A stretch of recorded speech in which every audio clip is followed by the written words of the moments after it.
सभी को जय श्री राम। हरे कृष्ण। भगवान कृष्ण का जन्म लीला पुरुषोत्तम भगवान श्री कृष्ण की पुस्तक में। भगवद गीता में भगवान कहते हैं कि उनका प्राकट्य जन्म तथा कार्यकलाप सभी दिव्य हैं और जो उन्हें ठीक से समझ लेता है वह तुरंत ही वैकुंठ जाने का भागी बन जाता है। भगवान का प्राकट्य या जन्म किसी सामान्य पुरुष का सा नहीं होता जिसे विगत कर्मों के आधार पर भौतिक शरीर धारण करने के लिए बाध्य होना पड़ता है। भगवान के प्राकट्य की व्याख्या द्वितीय अध्याय में की गई है कि वे स्वेच्छा से प्रकट होते हैं। जब भगवान के अवतार लेने का समय निकट आ गया तो नक्षत्रगण अत्यंत शुभ हो गए। रोहिणी नक्षत्र भी जो फलिश ज्योतिष के अनुसार शुभ माना जाता था प्रबल था। रोहिणी ब्रह्मा के प्रत्येक संचालन के अंतर्गत माना जाता है। ज्योतिष के अनुसार नक्षत्रों की उपयुक्त स्थिति के अतिरिक्त विभिन्न ग्रहों की भिन्न भिन्न स्थितियों के कारण शुभ तथा अशुभ क्षण उपस्थित होते रहते हैं। कृष्ण के जन्म के समय सारे ग्रह स्वमेव इस तरह स्थित हो गए कि सब कुछ शुभ हो बन गया। उस समय पूर्व पश्चिम दक्षिण उत्तर सभी दिशाओं में शांति और संपन्नता का वातावरण था। आकाश में शुभ नक्षत्र दिख रहे थे और पृथ्वी पर सभी नगरों तथा ग्रामों या गोचरों में तथा जन जन के मन में सौभाग्य के लक्षण दृष्टि गोचर हो रहे थे।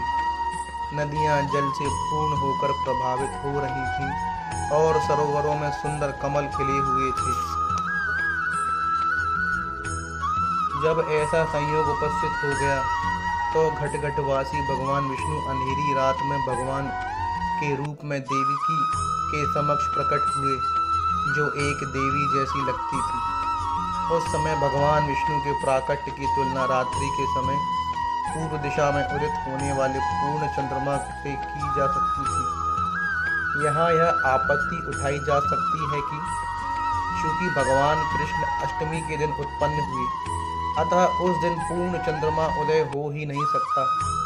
उसके उत्तर में यह कहा जा सकता है कि भगवान कृष्ण उस वंश में उत्पन्न हुए जो चंद्रमा की वंश परंपरा में था। अतः यद्यपि उस रात्रि को चंद्रमा अधूरा था किंतु चंद्रमा के वंश में ही भगवान के जन्म लेने के कारण चंद्रमा अत्यधिक प्रसन्न था। अतः भगवान कृष्ण की कृपा से वह पूर्ण चंद्र के रूप में उदय हुआ। वसुदेव ने उस आश्चर्यजनक बालक को देखा जिसके 4 हाथ थे जिनमें वह शंख चक्र गदा तथा कमल पुष्प धारण किए था, जो त्रिवंश चिन्ह से सुशोभित था, जो कौस्तुभ मणि माला पहने था, पीतांबर धारण किए चमकीले श्याम बादल की तरह लग रहा था, जिसका मुकुट वैदुर्य मणि से अलंकृत था, जो पूरे शरीर में अमूल्य बिजावट कुंडल तथा अन्य आभूषण धारण किए था और जिसका सिर केसर राशि से अलंकृत था। बालक के अद्वितीय रूप के कारण वसुदेव आश्चर्यचकित हो गए। नवजात शिशु इस तरह कैसे आभूषित हो सकता है? अतः वे समझ गए कि अब भगवान कृष्ण प्रकट हो गए हैं। इस अवसर पर वे अभिभूत हो गए। वसुदेव से विनीत भाव से आश्चर्य प्रकट किया कि यद्यपि वे भौतिक प्रकृति द्वारा बद्ध सामान्य जीव हैं और ऊपर से कंस द्वारा बंदी हैं, तो भी सर्वव्यापी भगवान विष्णु या कृष्ण अपने मूल रूप से उनके घर शिशु रूप में प्रकट हुए हैं। कोई भी संसारी बालक आभूषणों एवं सुंदर वस्त्रों से सजकर 4 भुजाओं सहित और भगवान के समस्त चिन्हों से युक्त उत्पन्न नहीं होता।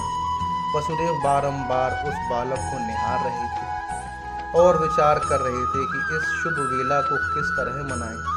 वे सोचने लगे, सामान्यतया जब पुत्र उत्पन्न होता है तो लोग उस अवसर पर खुशियां मनाते हैं और एक मैं हूँ कि मेरे बंदी होते हुए भगवान ने मेरे घर जन्म लिया है। मुझे तो इस शुभ उत्सव को बारंबार मनाने के लिए तैयार रहना चाहिए। जब वसुदेव ने, जिनका दूसरा नाम आनंद भी है, अपने नवजात शिशु को देखा तो वे इतने प्रसन्न हुए कि उनमें ब्राह्मणों को कई हजार गौ देने की इच्छा प्रकट की। वैदिक प्रणाली के अनुसार जब भी क्षत्रिय राजमहल में कोई शुभ उत्सव मनाया जाता है तो राजा प्रसन्नता के कारण अनेक वस्तुएं दान में देता है। ब्राह्मणों तथा ऋषियों को स्वर्णाभूषणों से मंडित गौएं दी जाती हैं।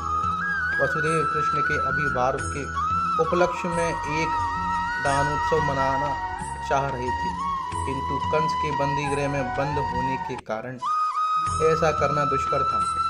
अतः उन्होंने मन ही मन ब्राह्मणों को 1000 गौएं दान की। पुस्तक में काफ़ी विस्तार में लिखा हुआ है, लेकिन इसमें बस इतना ही। बोलिए जय श्री राम, हरे कृष्ण।